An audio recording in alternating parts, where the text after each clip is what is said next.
Good afternoon, viewers, and welcome to the Polity this beautiful Wednesday afternoon here on Captain TV. My name is Osaretin Osadebamwen Niyi Akisiju, as you know, and today we'll be looking at the very strong disruption in the political scene. 30 plus states, all to the APC. We have 36 states in the Federal Republic of Nigeria and the Federal Capital Territory, FCT. But interestingly, from 2023, after the general election, there was a dwindling on other political parties. About 15 political parties emerged from the APC. We now had about 8 from the PDP. Then there was the inconclusive elections. And once they finished, we had more swell for the APC moving up to 18, and then that of the PDP also going up. But surprisingly, in 2026, there is a melodrama in the political scene that made it almost encapsulating when we now had more of the governors in the PDP defecting to the APC. And one of the major reasons they have given is that they all want to be at the center so that they can serve the interests of their respective states. Now, with me today in the studio are two gentlemen who, of course, will introduce themselves. They are both public analysts and then social commentator, and they will join us in this conversation today on 33 governors for the APC. Does that in any way gives a positive prediction that 2027 is certain? Is 2027 certain? Is the APC expecting a landslide by 2027? Well, let's hear them. With me today are Dr. Niyi Akisiju. I'm the chairman, Independent Media and Policy Initiative. All right. Chief Afolorun Seun. Okay, both men will be here together with me today to discuss this. 2023, after the general election, APC had less than 20 states. PDP had less than 10 states. Then there was a court drama. Sorry, there was the inconclusive stories. Adama was one of them. I think Kogi also had a similar issue, and then other states were the off-cycle election. Edo State, I think Edo, I think Ondo, and but when the election came up, PDP had one or two, and had one, APC had more. But today, we have 36 states, 33 governors, 32 governors, 33 governors for the APC. Most of them moved from the PDP to the APC. How will you describe that kind of development, sir? Well, it's politics, as they will say. Politics. It's democracy too. It's expression, is a manifestation of choices, and of course, you know, the underlying factor in democracy is the exercise of choices. So, if the APC started at 19 governors in the immediately after the 2023 elections, and now has 33. Well, I can confirm 32. 32. Yeah. So I can confirm 32, and it is not actually as a result of direct election, because we've had a near scenario before during the PDP days, 2003, when the ruling party at that time had close to 29 governors. You know, but of course there was this huge outcry around the integrity of the election that brought in those 29 governors. And more than that, the sweeping of enclaves, political enclaves of the AD, Advanced Alliance for Democracy then, and the All People's AMPP, which became All Nigeria's People's Party. But now, what we have seen, the scenario is quite different, it's not as a result of election, so we'll say it is not as a result of rigging, as the usual politician would say. This is as a result of a voluntary, voluntary shift from a political platform to a seemingly, clearly preferred political platform. So what could be the reason? What could be the factors behind this decision? And I asked that question. Yes, and it is very interesting because for the first time, this is what we are seeing this scenario for the first time in the Nigerian political history. It had never happened before. It had never happened that you have governors, streaming into the ruling party. Usually you have like 2000, between 2013 and 2015, when you had governors joining with other people and pulling their strength to move against the ruling party. Now you have governors joining the ruling party to consolidate the ruling party. So what could have happened? I think, well, what is obvious for me is that there's a regeneration in the fiscal Nigeria. There's much money now.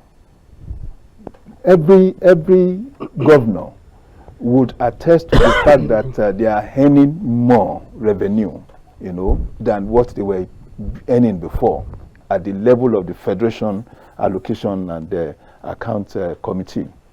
That is one. Then two, the disruption in PDP was deliberate, was obvious. But the managers of the main opposition party perhaps did not have enough insights and the gift of vision to see where this would end. Because if you have at a point in time 5 governors, that decided to become rebellious in the party. However you want to weigh them, a governor is an institution. Is a political institution in a political platform. So that is why you see that people seek them out, especially when there is new alignments and realignments. And however anybody will want to say, a governor in a political platform is a huge fact. It can be said to be a weighted, when you are saying weighted average, is a higher than average weight within that political firmament. So I believe that the crisis in the PDP was allowed to snowball by the deficit thinking of the managers of the PDP. And then, of course, what some neophytes would even see, that ordinarily this thing is not going to happen, the consequence, that would follow how the PDP is being managed would be aggravated going forward. I mean, you don't need to be a politician to know that before you go into a convention, there should be congresses. And that it is also important you go into a convention as a unified body. So when you go into a convention and you start hearing about people being expelled, and people are claiming that there was no congresses, and people are claiming that the zoning system was not appropriate. So there are so much disparaging, emotions in that segment of the political hemisphere, as it were. And of course, unfortunately, the matter went to court. I'm saying unfortunately because I am an advocate of strong viral opposition. In the political So when you see a situation where the opposition had become armless, as it were, it does send a signal, that we don't have an alternative voice. Because there must, even if my sympathy is to the ruling party, I believe that the ruling party is better enhanced by a strong voice of opposition. But here we are, the matter went to court. The court adjudicated, and it came down to the logic. There was no congresses. Because the pivot of a congress the pillar of a convention are the congresses. Because it's from the congresses that you elect delegates. Delegates that go to the convention. So what's going to be the basis? It means that a number of people, oligarchs now, sat somewhere and drew a list of delegates that caught their fancy, and they sponsored them to the Ibadan Convention. So I don't need to be a lawyer or a judge to be able to forecast what would happen. So here we are, because the INEC, based on the ruling of the Court of Appeal of recent, more or less, trended towards the Wike faction. Politics, everybody, individual, advances their interest. And the primary, principal interest of any politician is, relevance. Can I be able to contest on that platform? Because that's the way we see political parties in Nigeria. Because political parties platforms to contest. They actually sponsor candidates for election. So if there's no certainty, what do you want to do? You abandon ship. So that's why we have seen even the chairman of the Ibadan Convention first abandon ship. The chairman of the Governors Forum swam. It's like swimming in a water full of sharks, and he still entered that as he was making to jump away or to escape the main vessel. To quote President Tinubu, who said they are jumping out of a sinking ship. So here we are. It's like pouring the whole of PDP into APC. For the ruling party, congratulations, because it is again the aspiration of a ruling party to have a weak opposition. Okay, well, I still have a question for you, but let me go to Mr. Seun here. Now, 33 APC governors. 33 because 32 are in APC governors. FCT is like a state. And FCT has, in the last election, won 5 area councils out of 6. And by extension, if you want to extrapolate, you can just say the dominant party here is APC. Yeah. Now, does it give the APC a sense of landslide victory, a sense of landslide victory in 2027? Of course, yes. Why? Because and how? If the voting is by the local government level, and if out of 6 we can have 5, they will be able to deliver. The FCT. That is the FCT. What about the other? Now let's look at the others. 32, for APC 32 having states. 32 states out of 36. Even though we don't know if the others will jump ship, because we know ABGA in Anambra, we know Accord in Osun, exactly. We know PDP in Oyo. Let's not forget, Kano has been gone already. The let us stay by that 32. 32. There is no way they won't be able to produce 1/3 for Mr. President. In each of the states? In each of the states. Wow, you say, there are stories that the governors may move, but the people may not move. I'll give an instance. When Obi was to contest in 2023, he had no governor. But surprisingly, he pulled out a very substantial part of the vote. Do you not see that happening in this period? It will be a little bit difficult because the operator, that's the president himself, who is the chief operator in the center of the game.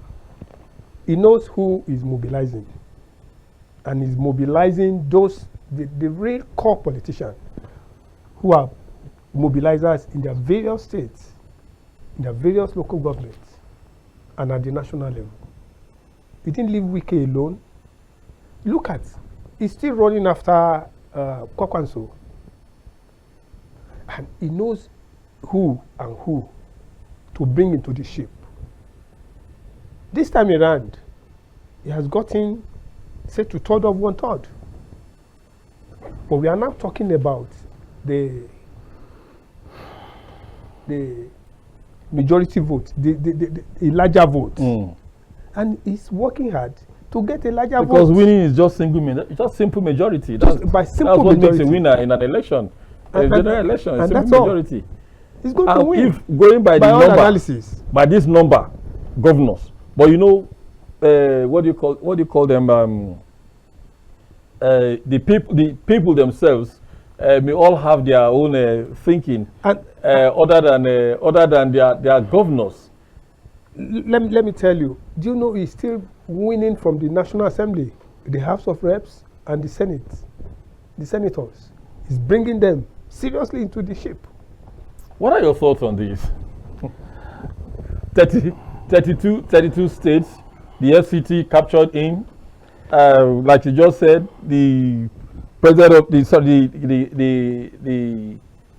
chairman of the governors forum of the PDP governors forum found himself making the last jump from the ship, which according to you there are many sharks, and then he now found himself jumping into a safer ship. Yeah, when you are under having the internal crisis in the party is enough for anybody to move out. When you have an emergency alarm blowing, you don't mind the kind of sharks and crocodiles that are in the water. You jump there and you swim feverishly with speed. See, sometimes we like to debate and argue in Nigeria. There are certain things that are obvious. Like what we have now. I just told you, I talked about the fact that a governor is not an ordinary voter. Institution. It's an institution. He or she, when we get to have a female governor, he or she is an institution. Is a custodian, at a point in time, the custodian of the aspiration of the people in that jurisdiction, i.e. that state. So he has direct communication, wholesale communication, not retail communication. And of course in communication parlance, you have different kinds of communication channels. But the more broader a communication channel is, the more attractive it is, especially to politicians, Yeah, we've had a situation like the 2023 OB, the OB phenomenon, and it was a phenomenon indeed, because some governors actually contested for Senate, and that movement swept them off.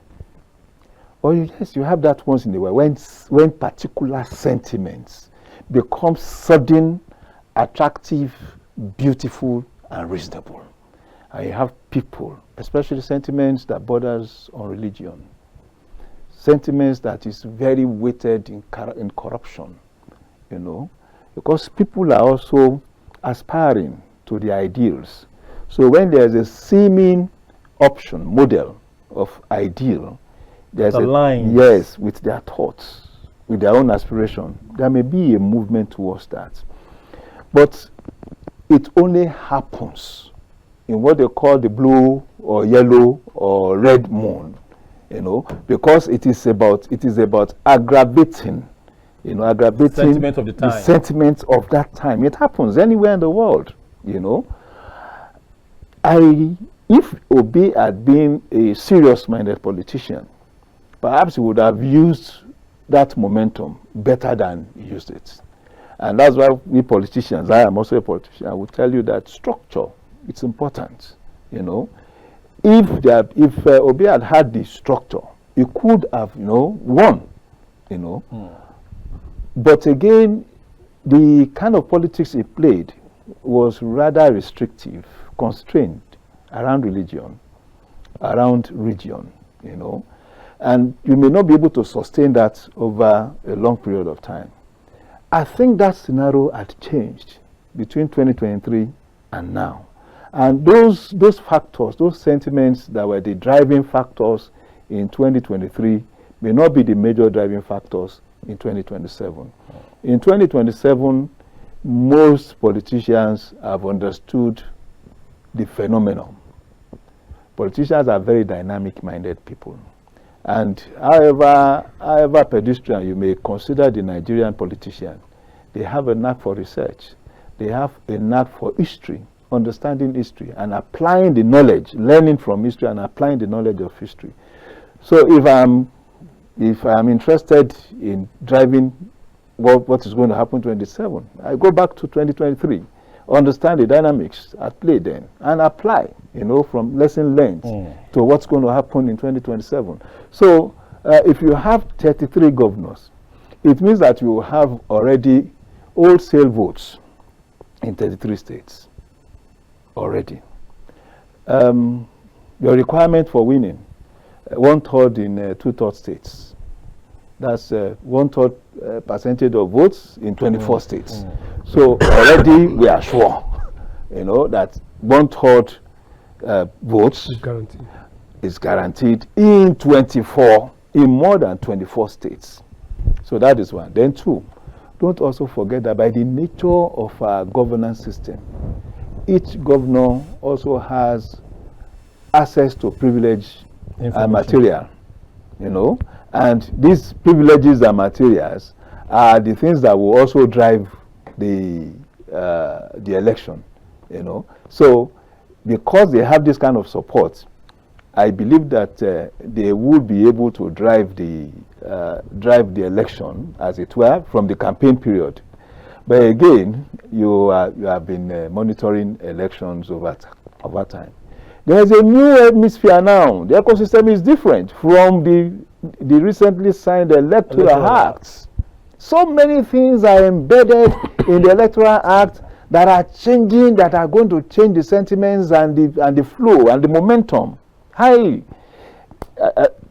May is primaries. We've never had a situation where people cannot even take a breather to plan for primaries. It's only for a party that is better organized, that will go into that primaries or out of that primaries united. That is one. Then two, in that same electoral act is the provision for party registration.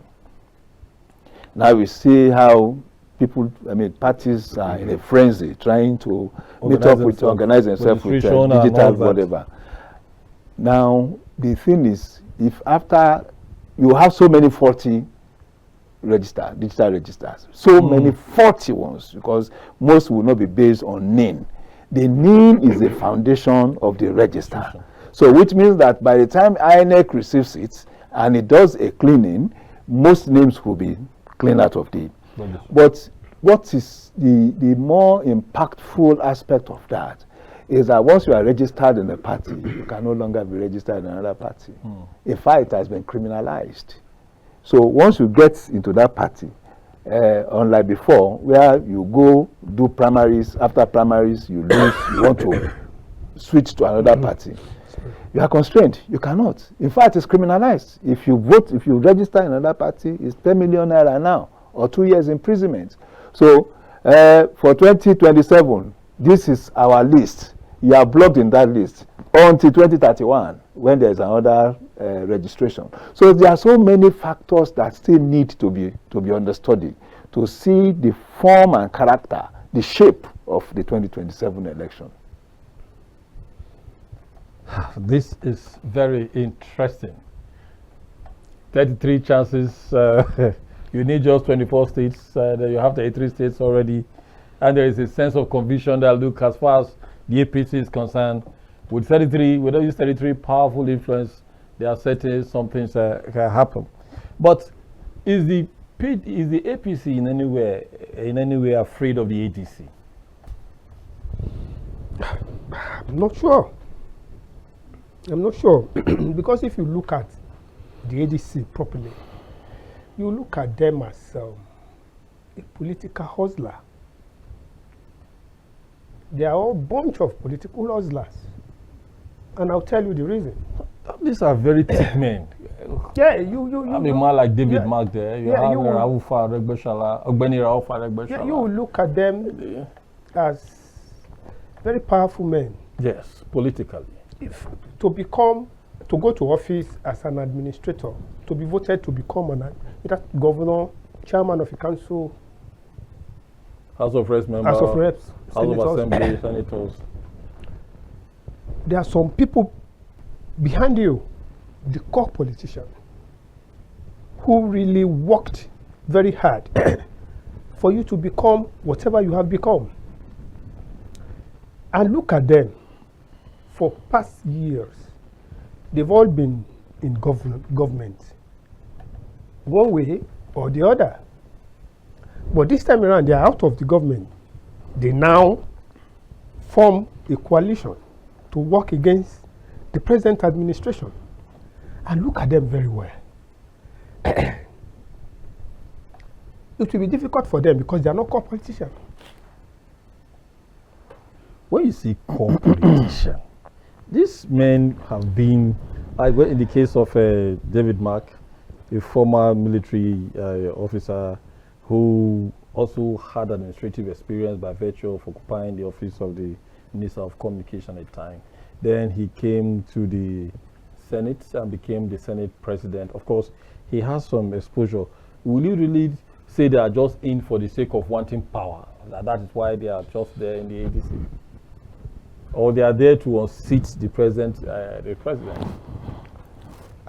If you look at them very well, look at them holistically, yes, critically, they have one thing or the other against the present government.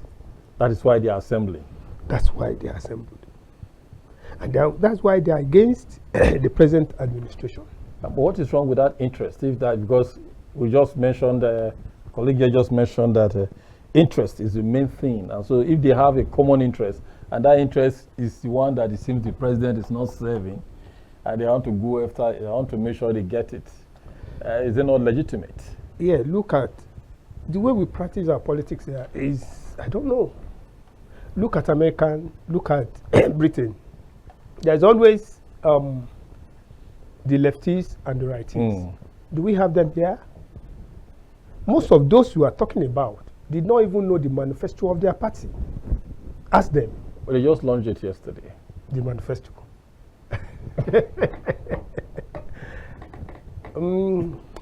What I know is they cannot stand Bola Tinubu. They can't. Okay, let me ask you this simple question that is everywhere on the street. Things are tough, because that is what they are trying to ride on. Things are tough for Nigerians.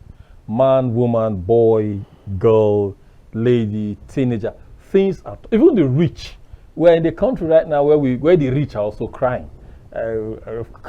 Making me remember the episode of the 90s, the medical episode of the 90s. The rich also cry. Now, in view of the challenges that people are suffering, in view of the challenges that they are having, do you not think that it is enough for people to think otherwise about the APC government? I don't know, but before you can get anything, there must be a kind of sacrifice. Yes. And you see, sacrifice is always a tough process to go through. I don't know whether we don't want to pass through that processes. Whether we like it or we don't like it. Nigerians that believe that the sacrifice is too much. Fuel increase. Well, let me hear your thoughts on this. Fuel increase. You know, the major thing is the removal of the subsidy to a large extent had impacted different aspects of human life. Nigeria witnessed the increase in increase in increase in transportation costs. Then at a point, then there was the commissioning of the refinery. Then there was the yo-yo-like movement of the prices of petroleum in the country. Many believe it is actually reflective of what is on ground. Then there is also the electricity issue that is coming up. There is the challenge of insecurity. We launched Nigeria, the Americans are supporting us. They brought in some 100 boots to the ground, and yet there seems to be an escalation of insecurity. All these, do you not think they can be able to, it can impact on people's thinking in support of the APC? Yes, of course. We all live by the economy every day. We live by the security every day, by the nuances, of existence itself. So, on the face of it, how we live compared to a particular period might have deteriorated. But the truth of the matter also is, Nigeria had always been a jurisdiction of endemic poverty. Even when we had fuel subsidy, even when we had multiple foreign exchange windows. 2021 to 2012, MBS did a head count of poverty. We had more than 112 million Nigerians living under $1 a day. There was fuel subsidy. Well, fuel subsidy. There was multiple exchange rates, 112 million.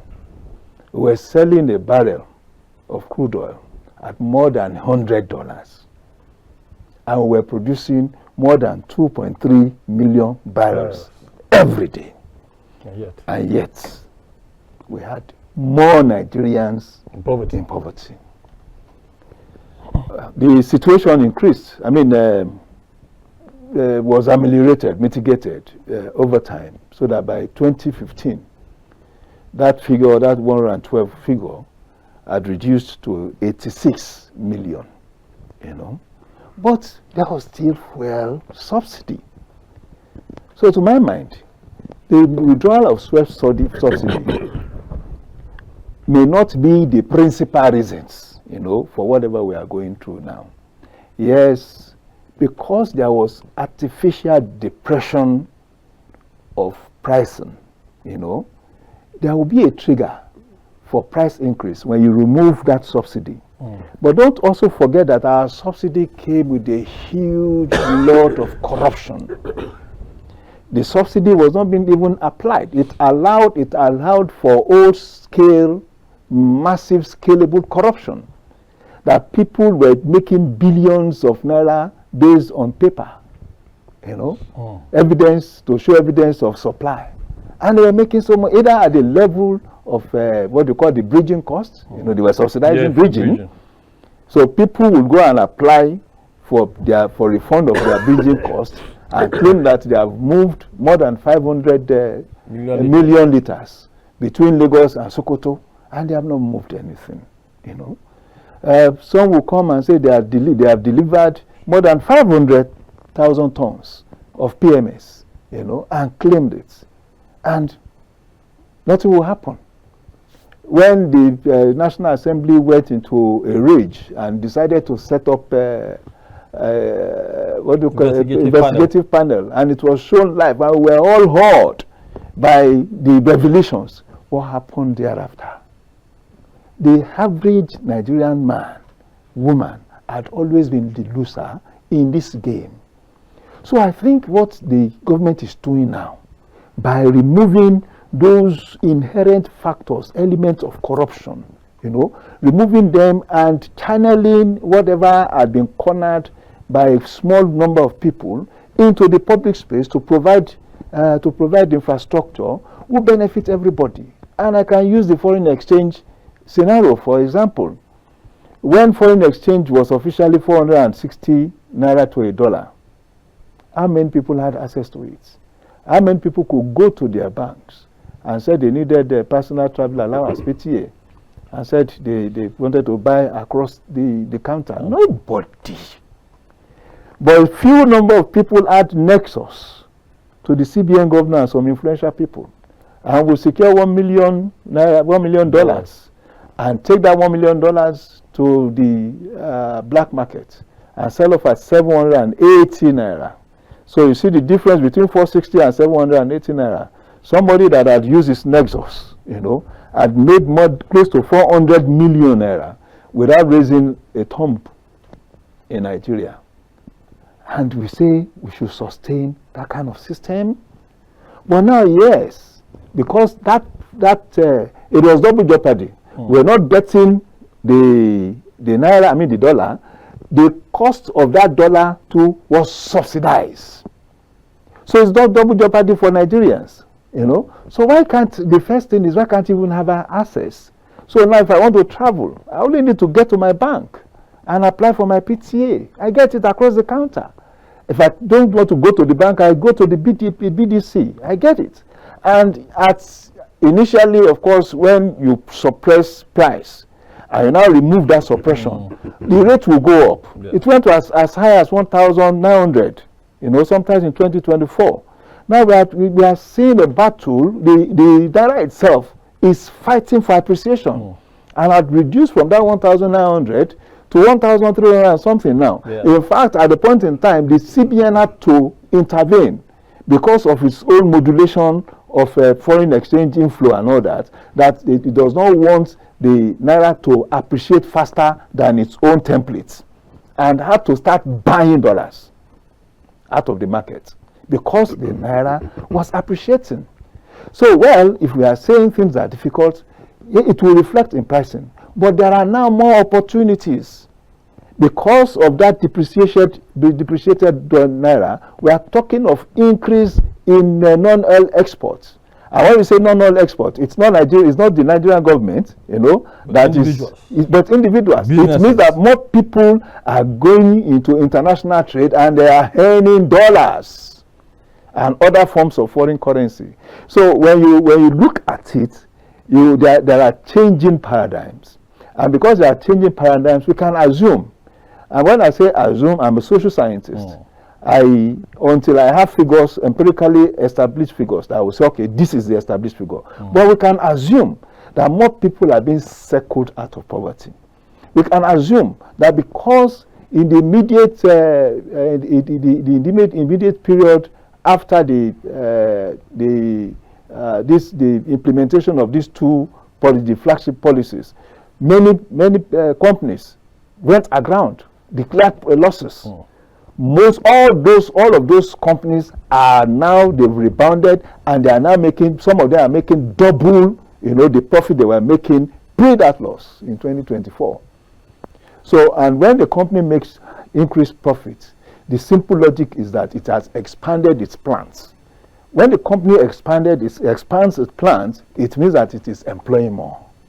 It does translate to mean the fact we are yet to see the figures from the MBS, but we can assume comfortably that more people are being employed, by these companies because they are doing well now. And for you, right now, when voters are to go for election, they should go with scientific understanding of issues and not emotion. And most Nigerians do. They do. Most Nigerians do. You see when you engage Nigerians, there is that understanding that a policy is at work. You can just imagine what would have happened to this country if we had sustained that old order under this Iran, America, Israel war. The increase in the fuel in this sector. Disruption, not even increase. It's disruption in the oil and gas sector. And that disruption under normal circumstances, under the old order, we would of course be selling more.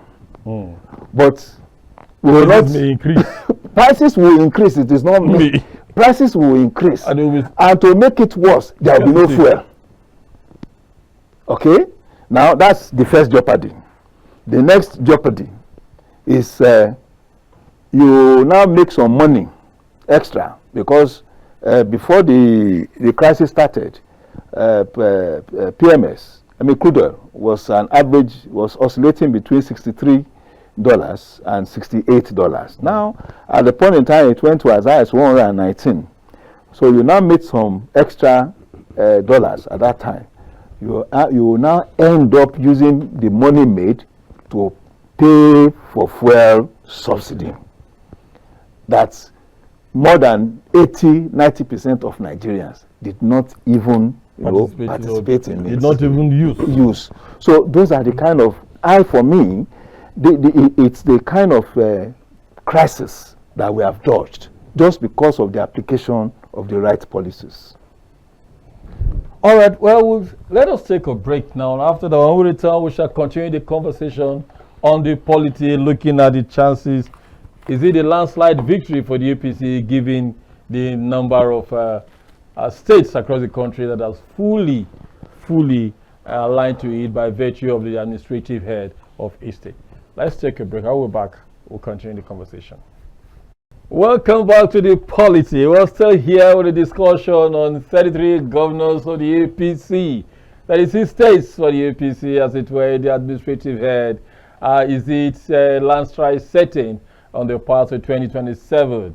My guests here are saying, well, from the indices, from the things so far seen by Nigerians, yet, in spite of the pain, they still believe that there is something worth the while with these party, which at one point was believed to have been a northern party, at some point was described as Islamic party by some party.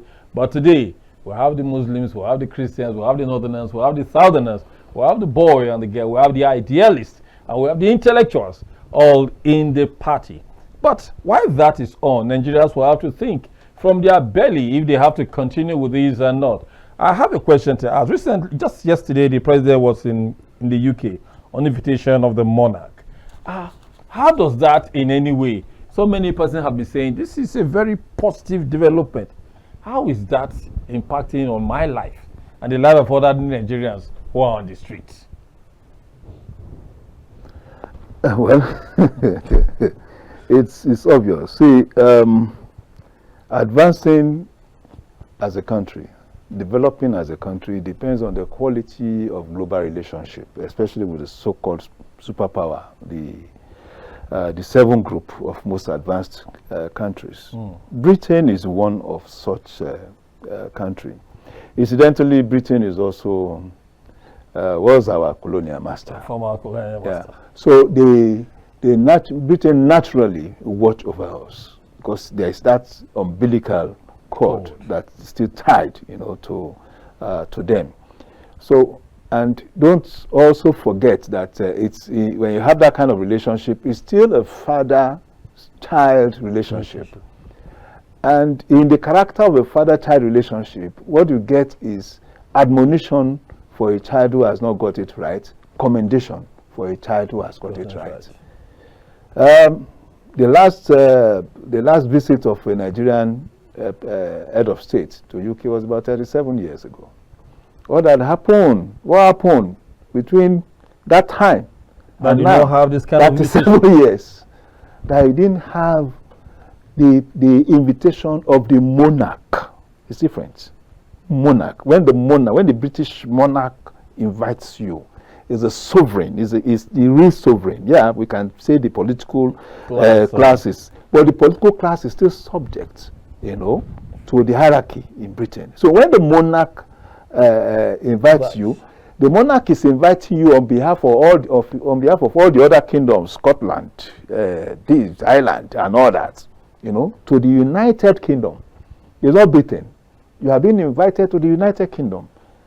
And if you also follow up with the kind of preparations that were made to receive President Bola Ahmed Tinubu, and his wife, you would wonder if they just discovered Nigeria.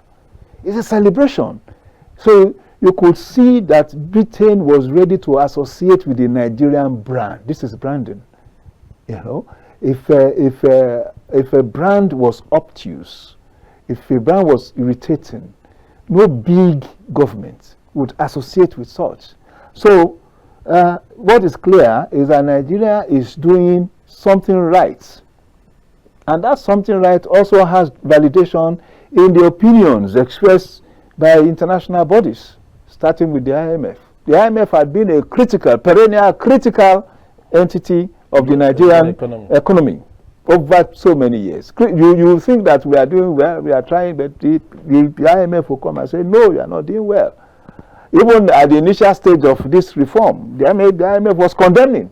At the point in time, they even said it's possible our GDP will go as low as 2%, when it was going to go the other side, And the World Bank, they had not held their commendation. And you now have the Fitch rating. You have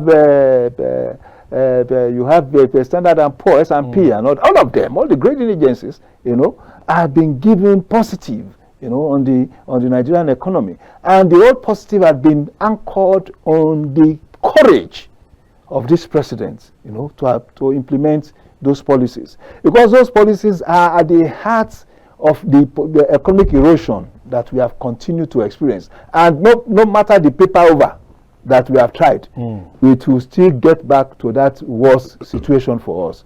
So what the British monarch had done, for me, is a vote of confidence in the Nigerian government. Is an appreciation of the courage, and commitment and the conviction of President Tinubu to get into that space and start clearing the audience table, as it were. So going forward, we can only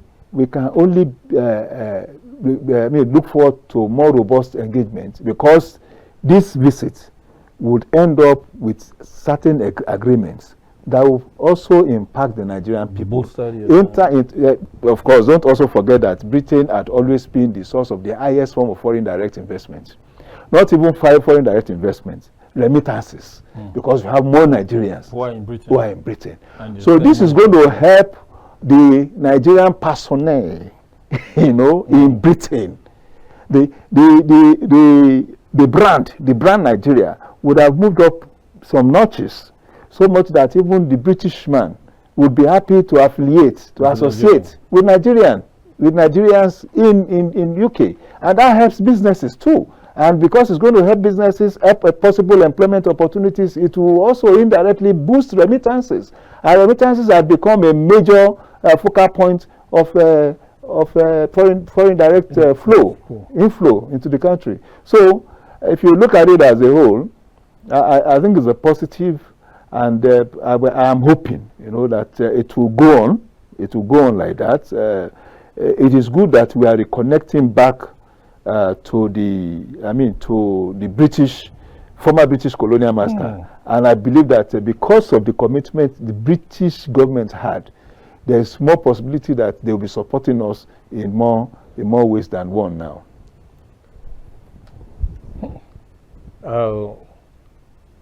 I still look at the figures, 33 states, the sense of dominance.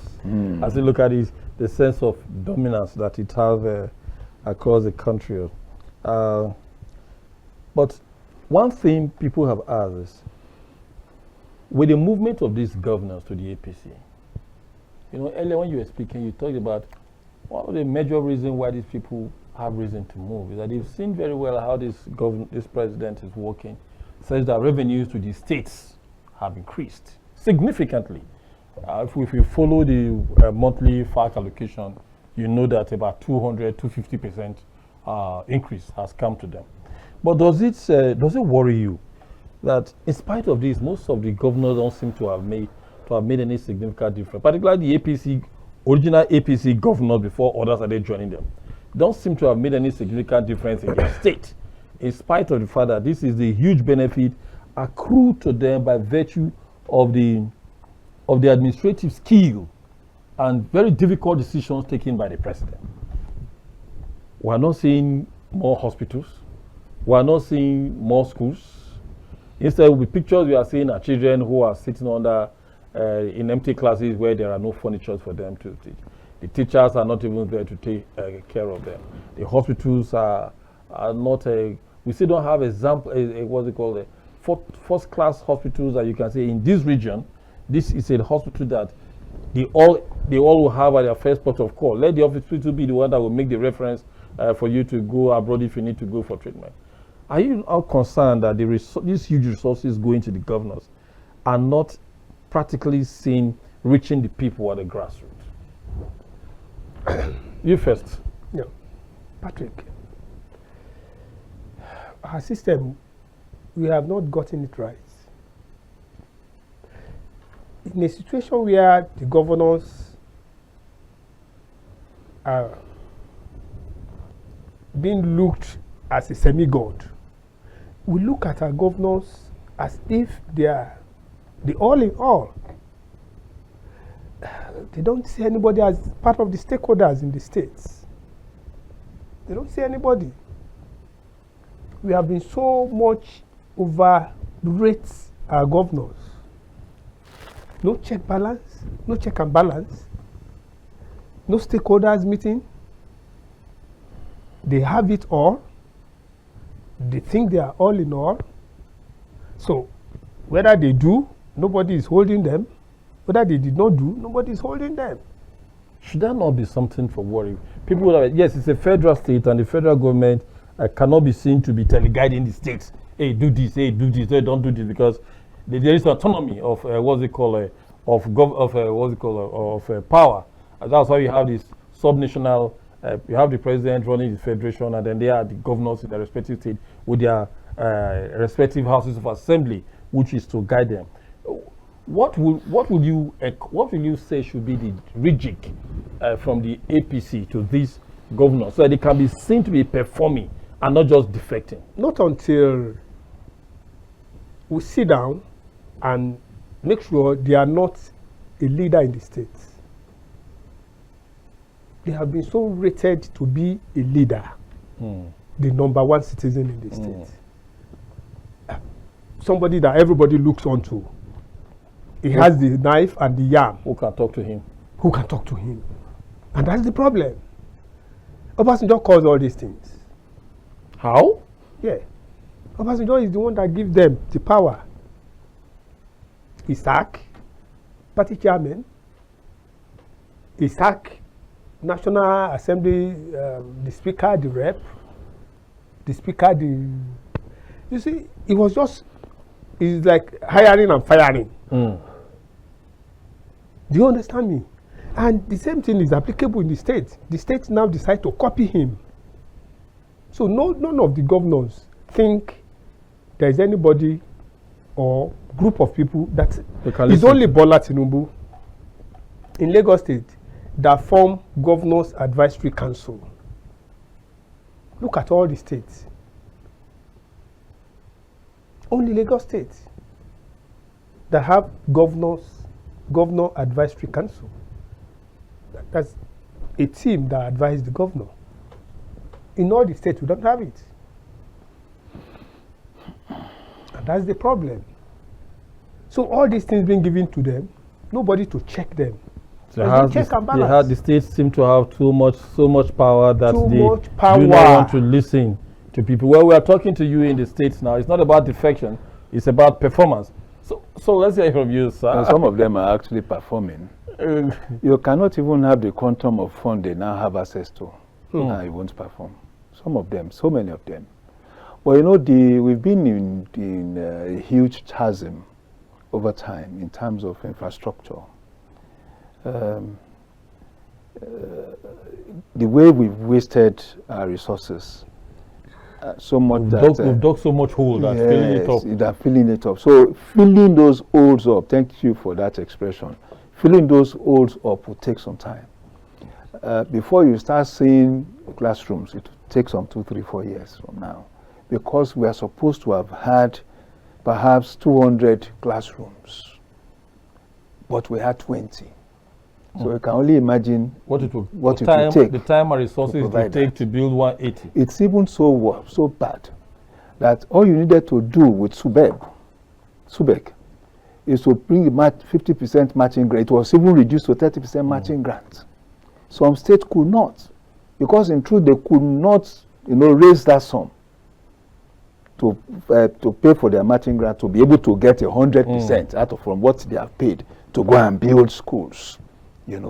But now that I am impressed by the fact that the president keeps seeing those holes, those areas of waste. For instance, what he had done with NNPC, those monies NNPC used to deduct and all. So that's saving close to 10 trillion, for the federation account. Now they've stopped customs from making cost of collection, from deducting cost of collection from their monthly allocations. That's a saving of close to 200 and something billion. Whereas before you used to have a state that will go back from FAC with just 80 billion. So more money are being all the leakages are being dealt with, plugged. More money are being aggregated, and as they are aggregating, they are now given to states. We are no longer hearing about school fees. I mean, teachers' salary not being paid. Those used to be the worst hits before. Because that story was in the FCT recently, where teachers were going around saying the FCT is not poor. That could be another issue. FCT is robustly, resourced, as it were. At the level of the federal government, when was the last time we heard of ASU? Meanwhile, on the average of 14 months, ASU must go on strike at least 2 times. So the more we are able to aggregate resources to take care of these our social needs, because we also suffer from 2 phalanges of existence: the phalange of social existence and infrastructure capital. We don't have enough roads, because out of 35,000 kilometers of road that belong to the federal government, less than 15,000 have been constructed over the years. So which means that remove 15,000 kilometers from 35. I don't even know 15,000 because Fashola was bold to say that they've been able to build 9,000 of. In addition to what was on ground. Out of the 35,000, they built 9,000. That's Fashola now. They built 9,000, both repair and reconstruction. They've done 9,000. So expectedly, I think Umahi will be able to tell us how much more he has done. I know there are still some, there are still some and all that, but I think going forward, we are seeing this Calabar-Lagos road, highway, super. We are going to have, it was not part of the 35,000, so we are adding that to it. It was not part of 35,000. But super. By the time you now have Elstrees Road joining them, it's opening a whole economy, a whole seaside economy, and that's going to be big. The Sokoto-Badagry Road, that used to be, I think it used to be 2 4 lanes, now expanded and all that. It's also big, but you can only realize all these things where you have enough resources. So I think that the governors are now getting their groove back. And I appreciate the president for his understanding of the roles of local governments, in the Nigerian Federation. He has been clamoring for that independence. Of course, we must also give it to the late president, who also was clamoring about the independence of course, the autonomy of the third tier of government. So, but unfortunately, we still don't know why. It's also we are saying more money to the governors. Why are they withholding? What should be going to the there's not a more positive engagement. We are seeing a shift. Many administrators, local government administrators, will tell you that they are receiving better now. It's not as it should be, but it's getting better. What we need to do is to remove the stranglehold in such a way there will be no constraints at all. The jack, I have the knife and the yam. I can't. So if the president was able to engage the governors, it tells you his sentiments, along the kind of relationship he has with the governors. He's ready to engage, he's ready to take them on. I know that at a point in time, some governors had to complain that the president was always taking them on, and that this is a federal system, and as we noted, he cannot by law, force them to do. But it's within the context of the law, the ambience of the law, is doing what he should what he's able to do. I am a major advocate for local government autonomy, because we know that when we were growing up at a point in time, we saw how roads were being constructed on our streets, in our neighborhood, by local government. We saw drainages. We saw contractors, local government contractors, who are the major champions in the neighborhood. There was no need for us to even go to the state capital to know that there is one big man who is. You have small big men, in the neighborhood. They were also servicing the economy of the neighborhood, and that was some people throughout their life will not go outside 200 square meters of their existence. It is within that 200 square meters that they have the schools, hospitals, and all that. So once you have economic functionality within that 200 square meters, they don't need to move out. Except for tourism. Except you want to go and reach an Yasikira somewhere and all that. And that one is also enjoying herself within our own 200. And that is how an economy drives. That's what drives an economy. Everybody is producing, transacting business within that small space, and now at the end of the day, the excess of that small space is taken to another space and it is transacted and they bring back something, some resources, and replough back into the economy. That is what we are praying for. So that our economy is not just one rate as it used to be. Some people have access, they carry the money, build build houses in Lagos, or come to Abuja to buy big houses. You Abuja people. We Abuja. Don't stop talking about it because the Abuja people have access to big houses. You know, houses that could just service a whole community water project. And it's locked down. Nobody, no rent, nobody is living in it. Yeah, and then you imagine what kind of economy is being applied. Well, there's no, what's it called? I don't understand what what sense it is that they have behind it. All right, well, let's hear, what if you have to advise the APC governors now? What would be your advice to them in terms of the functionality of the two major social services that they can render to society: education and healthcare? Security, we know federal government has to come in because the way it is going beyond states. No, even security too. Security. You see, let's start with security. My advice to them is this local policing, because the information starts from the neighborhood. If we are well informed that there's going to be some certain people who are planning to strike, we will all be at alert.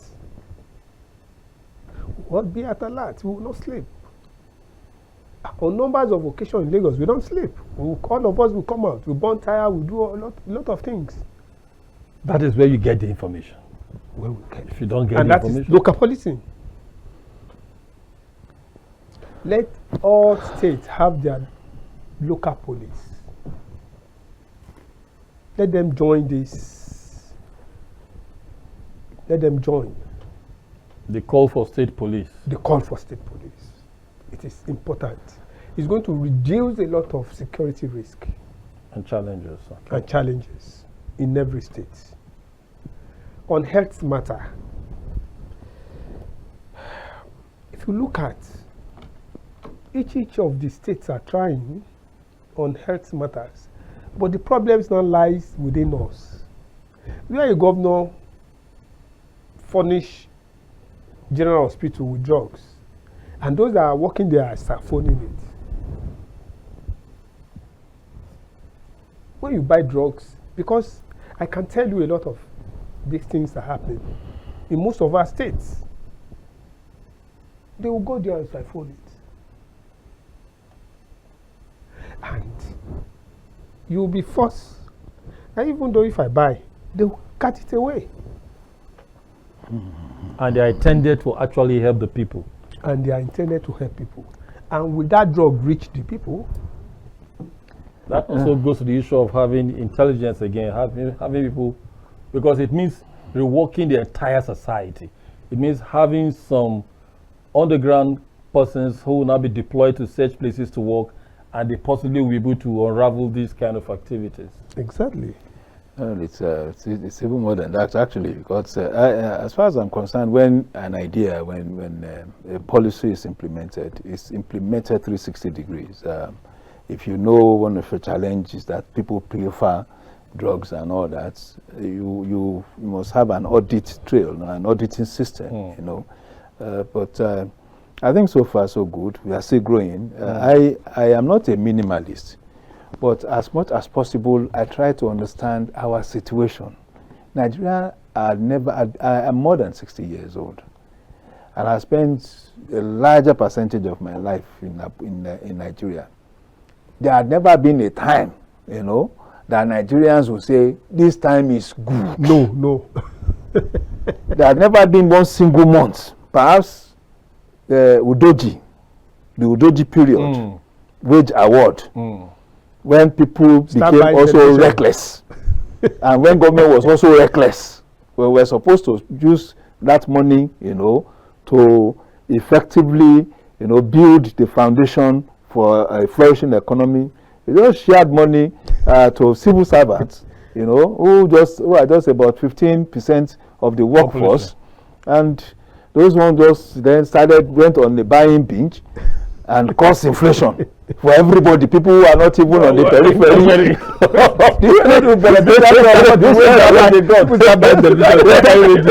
They just caused triggered the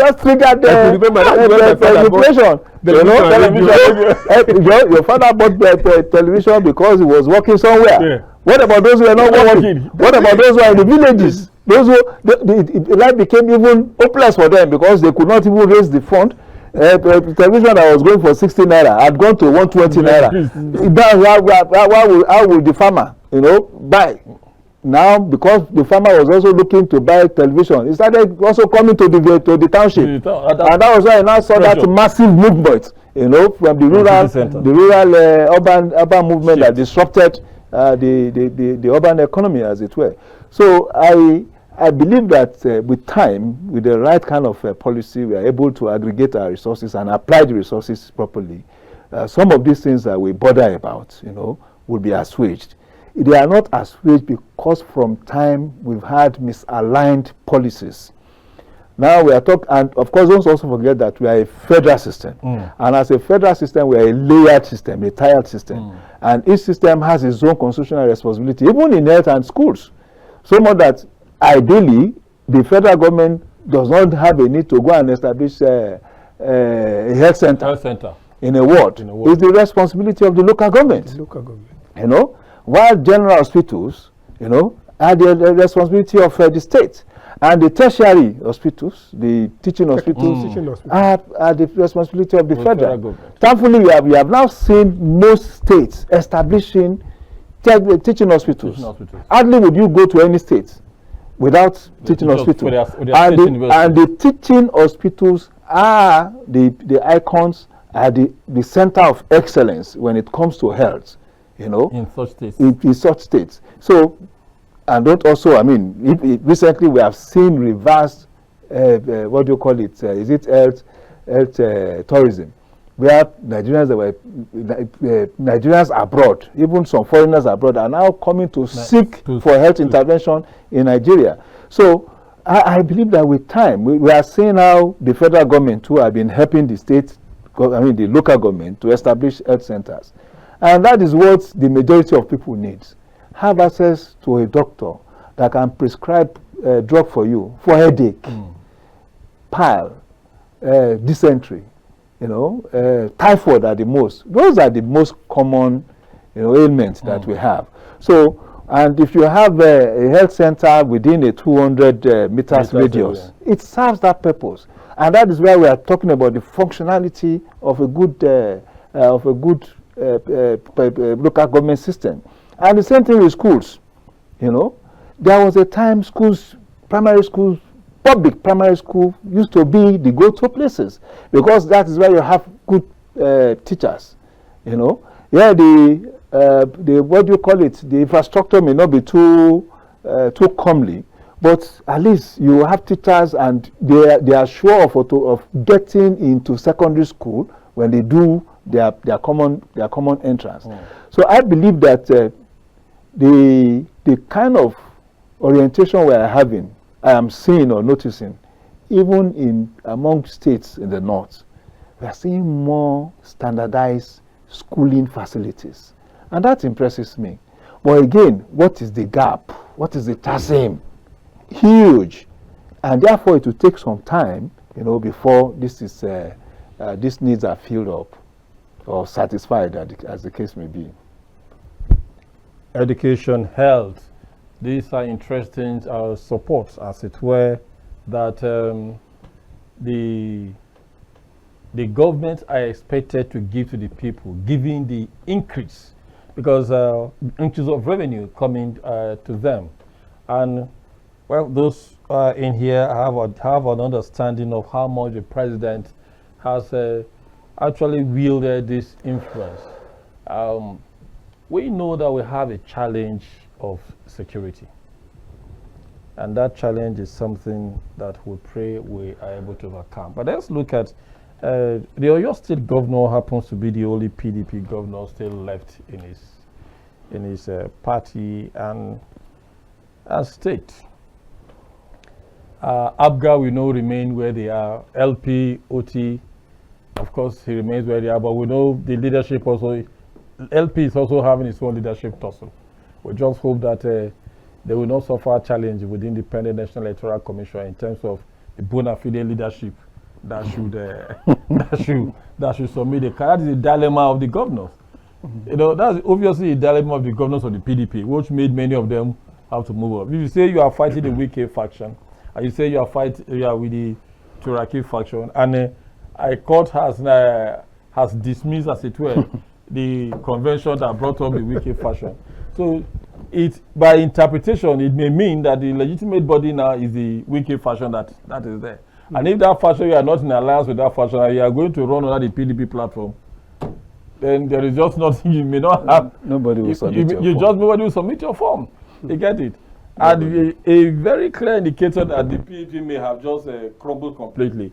Just yesterday, we have heard that a senator of the Federal Capital Territory, has resigned from the party, even though he has not announced where he is going. No, he has gone. He has announced already. He has gone to APC. APC good. He physically went to visit the chairman. The chairman. And the chairman blessed him. Bless him. Publicly. Bless him. You get it. Because at the time of resignation, he didn't say where he's going or where he's not going. So now, and that is a very close ally of the Minister of the Federal Capital Territory. So if he has left, the PDP being unsure of what the PDP can do to her, then we are not certain what will happen to the party under the present administration. No, but seriously, I think it's just important that politicians are process conscious. You see, the average Nigerian politicians believe that they can always find a way through. Just do it, and we'll come and attend to it thereafter. There was no need for PDP to crumble to this extent. All they needed at that time was dialogue. All right, you realize that some people are aggrieved. Come to a table, round table. What are your grievances? Yes. And of course, resolve these grievances. It won't go to this extent, you know. But this belief that we can push things, and that's what got the PDP into this trouble. And then ADC is not far from it. ADC is not an organically founded party. There are people that belonged in that party that were not assuaged, that were not spoken to, they were not integrated. Rather than being integrated, they were pursued out of that space. See, the democracy always protects the poor, protect the weak. And at the end of the day, if this thing goes to the court will look at the weak.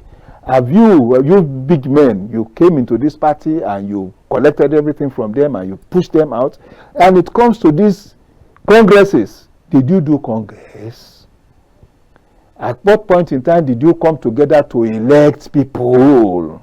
Those are the things the law court will ask. And then, if it happens now, those of us that are aggrieved that we don't have a strong opposition will be aggrieved. But meanwhile, it's the strong opposition that are even acting rascally, causing the problem to make them not even exist. And it was very interesting when we heard the president made that comment at the 2024 budget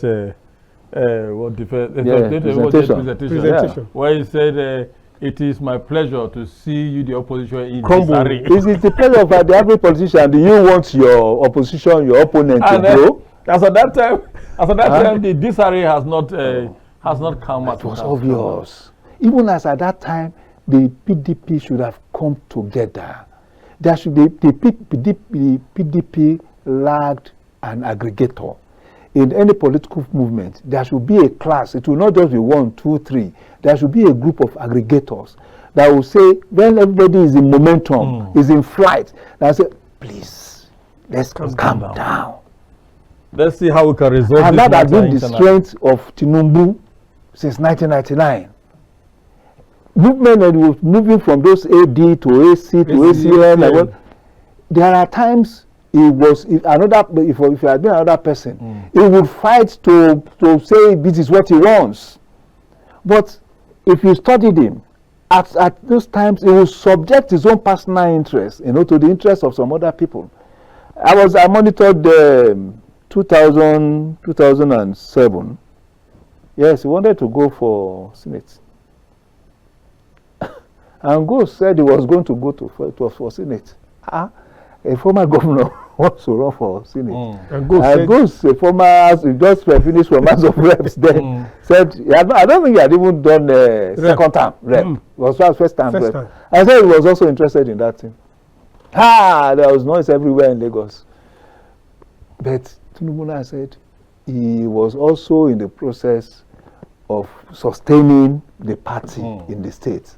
So he will not forget the party and start running after his own interest, his own selfish interest. He considered. That's leadership.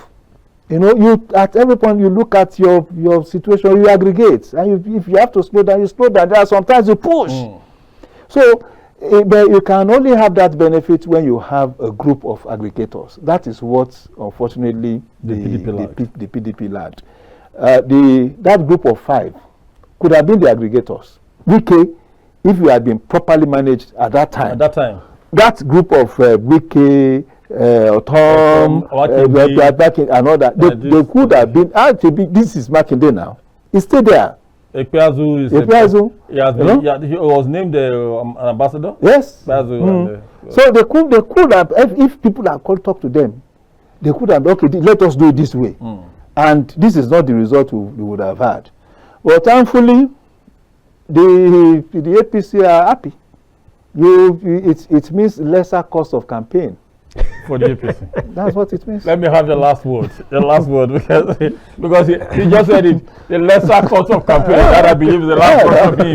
What's your last word on this discussion today as we round up? As we round up, my last word is the last word to Nigerian voters. Nigerian voters should just know that Bola Tinubu will return unopposed. When you come out, we'll send you a voucher will come immediately. Please prepare the voucher so that you can come out for this. I'm not telling him. I'm just telling you that's the reality. That is the most we can take today on the polity. We're looking at the huge, the seeming one-sided way of the political party in the Nigerian political scale. The weight is just very much on one side. The APC 32 governors plus the FCT, because FCT has a six area council, and the constitution says the FCT shall be like a state. So we are seeing it as 33 APC Govs, and in 2027 does it guarantee a landslide victory? But let us see us on the road to 2027 how it is going to be. The primaries is another turbulent one that is ahead. But from here we'll say goodbye. Before we say goodbye, your name once again? Dr. Niyi Akisiju, Chairman, Independent Media and Policy Initiative. All right. Chief Segun Balogun. Osaretin Osadebamwen, I will say goodbye.